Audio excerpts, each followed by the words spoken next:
नमस्ते दोस्तों, मैं हूँ फिल्मी गोला की होस्ट और आपकी दोस्त दिव्या राठौड़। फिर से एक बार मैं आपका स्वागत करना चाहूंगी अनसुने किस्से सिनेमा के। और आज हम शुरुआत करेंगे एक नए एपिसोड के साथ। नमस्कार, मैं हूँ राज वर्मा। फिर एक बार लेकर आया हूँ किसी नई फिल्म या पुरानी फिल्म, एक महान फिल्म की छोटी मोटी जानकारी लेकर। धन्यवाद। तो आज की शुरुआत सर मैं आपसे करना चाहूंगी कि आजकल फिल्मों में बहुत रीमेक्स हो रहे हैं, तो क्यों ना आज रीमेक्स के बारे में कुछ आप कहें। देखो, इसमें कोई बुरी बात नहीं है। रीमेक ऐसा नहीं कि आज हो रहे, रीमेक बरसों से हो रहे, लेकिन हमें पता नहीं चलता था, क्योंकि आज के दौर में यूट्यूब है और बाकी चीज़ें हैं, लोगों को पता चल जाता है कि फिल्म कहाँ से मारी गई है, कहाँ से ली गई है। अब ऑफिशियल रीमेक भी होने लगे, लेकिन पहले होता ये था ना कि लोग हॉलीवुड जाते थे, हॉलीवुड की फिल्में देख ली, ऑस्ट्रेलिया की फिल्म देख ली, यूरोप की फिल्में देख ली, और हमें नहीं पता चलता था कि कौन सी फिल्म कौन सी रीमेक है। जैसे चोरी चोरी वो रीमेक थी, जो बाद में दिल है कि मानता नहीं बनी, अशोक राज कपूर साहब की। प्रोफेसर रीमेक थी। तो बहुत सारी फिल्में रीमेक बनी, लेकिन हमें नहीं पता होता था। आज के दौर में हमें पता चलता है। अब चूंकि सारे प्रोडक्शन अनाउंस हो गए, तो अब रीमेक बाकायदा प्राउडली अनाउंस होता है। जैसे हिंदी एक फिल्म है दो फूल, उसकी पेरेंट्स ट्रैप हॉलीवुड फिल्म है। मुन्ना भाई MBBS, उसका इंग्लिश फिल्म में रीमेक हुआ है, तमिल में हुआ, तेलुगु में हुआ, कन्नड़ में हुआ है। अच्छा। एक फिल्म मारवाड़ी फिल्म है बाई चाले सासरिया, उसकी कई भाषा में रीमेक हुई, और जिस भाषा में रीमेक हुई वो सारी फिल्में हिट रही। जैसे मराठी में उसका हुआ था माहेरची साड़ी वाज ब्लॉकबस्टर। तो ये रीमेक होता है। लेकिन मैं तुम्हें आज एक ऐसे रीमेक की बात बताता हूँ जो अजीब है। अक्सर रीमेक उस फिल्म का होता है जो सुपर हिट हो जाती है और लोग उसका रीमेक बनाते हैं, लेकिन एक रीमेक ऐसा है जो फ्लॉप फिल्म का हुआ और उसी साल हुआ। वो कौन सी और फिल्म? मजे की बात यह है कि प्रोडक्शन हाउस सेम ही था।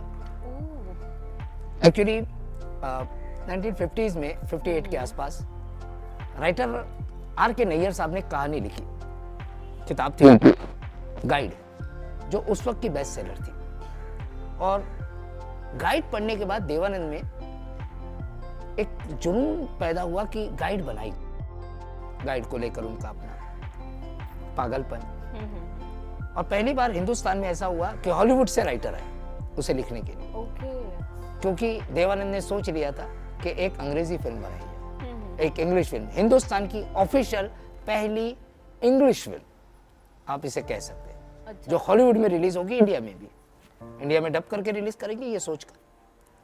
और गाइड को हॉलीवुड के डायरेक्टर ने डायरेक्ट भी किया। गाइड फिल्म आई और किसी को आज तक नहीं पता कि कोई गाइड नाम की अंग्रेजी फिल्म भी है। डार्क फिल्म थी वो, और वो फिल्म नहीं चली और लोगों में वो चर्चा का विषय भी नहीं रही। और कहीं ना कहीं देवानंद साहब, नवकेतन फिल्म्स, देवानंद साहब डिप्रेशन का शिकार हो गए थे कि यार इतनी मेहनत की फिल्म है और फिल्म चली नहीं। और एक गाइड की कहानी थी जो शुरू होती है एक जोधपुर के इलाके से शूट की थी। अगर आप फिल्म देखें तो जोधपुर से शूट किया था। एक गाइड अंग्रेजों को कुछ बता रहा है।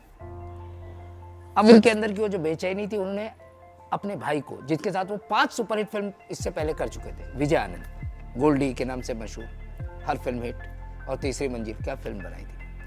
तो उन्होंने गोल्डी को बुलाया कि ये फिल्म हिंदी में बनाई थी। बोला अभी इंग्लिश में इतना पैसा डाला है। बोला कोई बात नहीं, गाइड मुझे फिर बनानी है।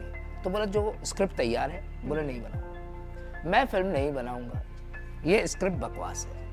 आप मेरे को किताब दो, मैं नया स्क्रीन प्ले लिखूंगा और नए तरीके से ऊपर करूंगा। अगर आपको फिल्म पसंद है तो क्या बात है।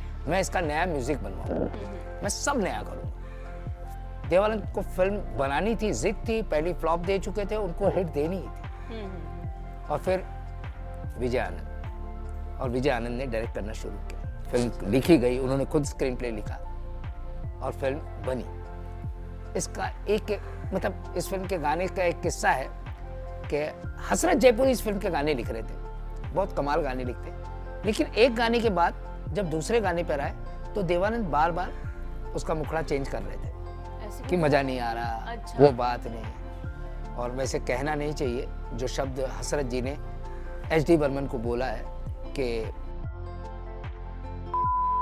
और क्या क्या लिखूं, और ये बात विजय आनंद ने सुन ली अपने भाई के लिए, और उन्होंने पीछे से ही कहा कि इनको फिल्म से ओके। और फिर शैलेंद्र जी को इस फिल्म में लाया और शैलेंद्र जी ने वो फिल्म और वो गाना जो था, अभी ना जाओ छोड़ के दिल अभी भर, किशोर दा, रफ़ी साहब, और क्या गाना। इस फिल्म का एक और गाना था, बड़ी अजीब बात है इसका, ये हिंदुस्तान का वाहिद गाना, वाहिद यानी अकेला सिंगल गाना, अच्छा। जो मुखड़े से शुरू नहीं होता। ये पहला गाना है जो अंतरे से शुरू होता है, बाद में मुखड़ा आता है। अक्सर होता ही है कि गाने का एक साइन पार्ट होता है, फिर अंतरा आता है, लेकिन पहली बार एक ऐसा गाना बनाया एच डी बर्मन ने जिसका जो अंतरे से शुरू हो रहा था। अच्छा। और शैलेंद्र जी की समझ नहीं आ रहा था ये गाना कैसे लिखे, क्योंकि कहानी थी एक लड़की जो अपने पति को तलाक देकर, वो डांसर है और वो दुनिया में वापस जीना चाहती है, उसके बोल थे। ओके। तो मुखड़ा ही नहीं समझ में आ रहा था, बट अंतरा उनके पास था, तो उन्होंने बोला मुखड़ा क्या करे, अंतरा तो है मेरे पास लिखा, और मेरे पास पहली लाइन भी है, सुनाइए सर, मुझे तो सुनना है। आज फिर जीने की तमन्ना है। हाँ। इसके बाद की लाइन नहीं थी उनके पास, तो बोला सर जीना अंड किधर होगा, मरने पर। आज फिर मरने का इरादा है। तो आज फिर जीने की तमन्ना है, आज फिर मरने का इरादा है। सही। अगर ये गाना आप सुनो तो ये गाना शुरू होता है, कांटों से खींच के ये आंचल, छोड़ के बंधन बांधी पायल, क्या बात है। कोई ना रोके दिल की उड़ान को, दिल ये चला आहा, आज फिर यहाँ मुखड़ा आता है, जबकि मुखड़ा शुरू में आना चाहिए। सही बात। और ये गाना जब रिकॉर्ड हो गया तो आपको शायद पसंद नहीं पता ना हो कि देवानंद ने बोला था ये पिक्चर का सबसे बुरा गाना है, अरे इसको पिक्चर से निकाल दो। और विजय आनंद ने समझाया कि एक काम करते हैं, पिक्चर में रखते हैं, अभी शूट कर लेते हैं, शूट कर लिया है मैंने, इसको पिक्चर में रखते हैं, तुझे अच्छा नहीं लगा एडिट कर देंगे, फिल्म से निकाल दे। बोला ये बुरा गाना है फिल्म में, क्योंकि फिल्म के जो टोन सेट हुई है उसके खिलाफ है। उन्होंने बोला नहीं रखते हैं।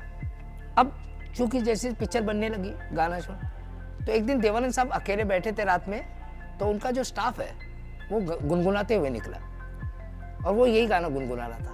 तो उन्होंने बुलाया उनको, क्या गुनगुना? बोले सर वो अपनी पिक्चर गाना ना, आज फिर जीने की तमन्ना। क्या गाना बनाया सर आपने? उसके बाद उन्होंने देखा स्टाफ में 90% लोग वही गाना गुनगुना रहे। तो देवानंद ने बोला रख के देखते हैं शायद चल जाए, और ये उस साल का सबसे बड़ा हिट गाना था। तो कब क्या बनेगा। और फिर गाइड रिलीज हुई, और जब गाइड रिलीज हुई तो टाइम मैगजीन अमेरिका ने लिखा ये फिल्म अपने वक्त से 20 साल पहले बन रही है, ये अहेड द टाइम फिल्म है, और ऐसी फिल्में वंस इन अ वाइल्ड बनती है। ये फिल्म ऑस्कर भेजी गई भारत की तरफ से, नॉमिनेशन में नहीं आई, और इस बात को लेकर अमेरिका तक में एक मोर्चा निकला गया था कि इस फिल्म से बेहतर इस पूरे साल में कोई फिल्म नहीं है।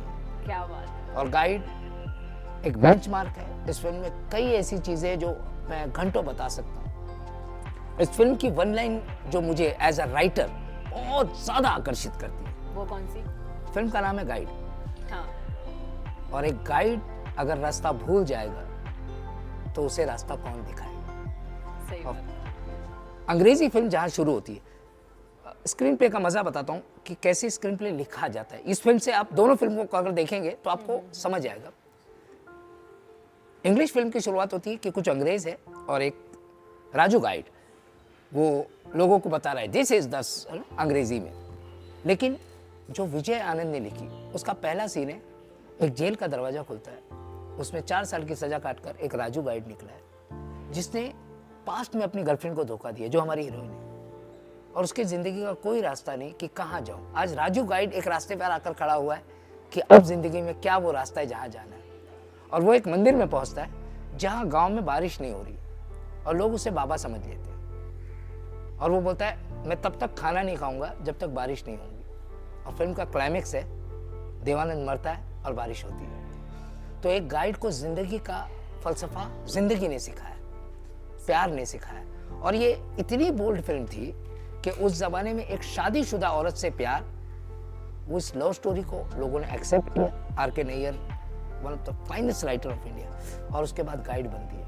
गाइड आज बेंचमार्क है, गाइड से बहुत कुछ सीखा जा सकता है। रीमेक इसे कहते हैं कि आप बेस्ट से बेस्ट फिल्म। अब चूंकि हम रीमेक की बात ही कर रहे हैं तो मैं तुम्हें कुछ ऐसे रीमेक सुनाता हूँ। लोग कहते हैं कि हम हॉलीवुड में फिल्में बनाते हैं, हॉलीवुड, ऐसी कई फिल्में हैं जो इंडिया में बनी और हॉलीवुड ने रीमेक की। जैसे डॉक्टर राजकुमार साहब की एक फिल्म है टैक्सी ड्राइवर, वो फिल्म हॉलीवुड में बनी द स्पीड नाम से, कैन्यू रीव्स हीरो थे, जिसका एक पार्ट था कि 60 की स्पीड से अगर गाड़ी रुकेगी तो ब्लास्ट हो जाएगा, और यही डॉक्टर राजकुमार की फिल्म का क्लाइमेक्स था। एक फिल्म आई थी दलपति। यहाँ तक कि ये बहुत नई बात बता रहा हूँ, शायद दर्शकों को पता ही ना हो, कि जब जेम्स कैमरून टाइटैनिक बना रहे थे तो टाइटैनिक की कहानी इतनी तो थी उनके पास कि एक टाइटैनिक बनेगा, पानी में उतरेगा और डूब जाएगा। ये सच भी था, टाइटैनिक नाम का एक जहाज डूब गया था, लेकिन इस जहाज में एक कहानी है, वो अपनी तरफ से गढ़नी पड़ेगी। तो क्या करें, ये क्या हो कहानी? तो उन्होंने बोला यार एक लव स्टोरी कहते हैं, एक लव स्टोरी कहते हैं, और लव स्टोरी इंडिया में बड़ी अच्छी बनती है। तो उन्होंने इंडिया की कुछ फिल्में मंगाई, और जिसमें एक फिल्म पे वो रुक गए। उस फिल्म का नाम था जब जब फूल खिले। जब जब फूल खिले एक कश्मीरी नाव की कहानी, जिसमें एक लड़की आती है और एक गरीब लड़के की कहानी, एक अमीर लड़की एक गरीब लड़का। तो फिर जो कहानी आप आज देखते हैं टाइटैनिक की लव स्टोरी, वो एक्चुअली जब जब फूल खिले से प्रेरित थी। तो रीमेक सिर्फ आइडिया नहीं, गाने नहीं, मुझे लगता है रीमेक हमेशा एक आदमी तब बनाता है जब उसे लगता है कि बहुत अच्छी फिल्म है, इसमें मेरा भी कुछ योगदान हो सकता है, मैं इसे कुछ नया करूँगा। हालांकि कुछ रीमेक इस देश में डिजास्टर भी है, जैसे शोले की एक रीमेक बनी थी आग नाम से, अजय देवगन को लेकर, राम गोपाल वर्मा ने। उस फिल्म को पहला ही शो देखकर लोगों ने बोला था आग ही लगा देना चाहिए, किसी फिल्म का इतना बड़ा सत्यानाश नहीं हो सकता। अब चूंकि बात रीमेक की हो रही, तो मैं आज एक और रीमेक तुम्हें बताता हूँ जो ऑफिशियल नहीं है, फिर भी किस्सा खत्म मैं इस बात से करता हूँ कि जब मुगले आजम राज कपूर साहब ने देख ली, तो उनको लगा कि ऐसी कोई फिल्म बननी चाहिए कि एक बादशाह का बेटा है जो नौकरानी की बेटी से प्यार करे, और वो कहानी उनके दिमाग में थी। फिर ख्वाजा अहमद अब्बास साहब ने उनके लिए वो कहानी लिखी कि एक राजा का बेटा एक अमीर बना दिया, और उसका बेटा नौकरानी की पोती से प्यार करता है। और उस फिल्म को आप सभी ने देखा होगा, जो मुगले आजम की अनऑफिशियल रीमेक है, दिमागी रीमेक है, जिस फिल्म का नाम है बॉबी, जिसमें डिम्पल कपाड़िया, ऋषि कपूर, हिंदुस्तान में पहली बार दोनों को फिल्म फेयर अवार्ड मिला। और इस तरह रीमेक बनते गए और बनते जाएंगे। लेकिन मुझे लगता है जैसा शो हम लेकर आते हैं हर बार, नई बात नहीं, इसका कोई रीमेक नहीं है। सही बात, क्योंकि ओरिजिनल बातों का कोई रीमेक नहीं होता, ओरिजिनल बातें ओरिजिनल ही होती है। सही फिर लोग करते हैं, कॉपी होती है, मगर इसे फिर रीमेक का नाम, रीमिक्स भी तुमने सुना होगा, रीमेक भी बनती रहेंगी, बिगड़ती रहेंगी, और फिर एक नया रीमेक हम लेकर आएंगे, एक नए गानों के साथ, नई फिल्मों के साथ, नई बातों के साथ। हम भी अपने शो का रीमेक करते रहते हैं, जरूर। फिर एक बार जुदा होते हैं, क्योंकि कहते हैं कि मिलने का मजा जुदाई के बाद आता है। तो आज के लिए जुदा होते हैं, फिर अगले एपिसोड में मिलेंगे, फिर नई बात लेकर, नई कहानी लेकर, नए किस्से लेकर। तब तक के लिए अपना ख्याल रखिए, धन्यवाद।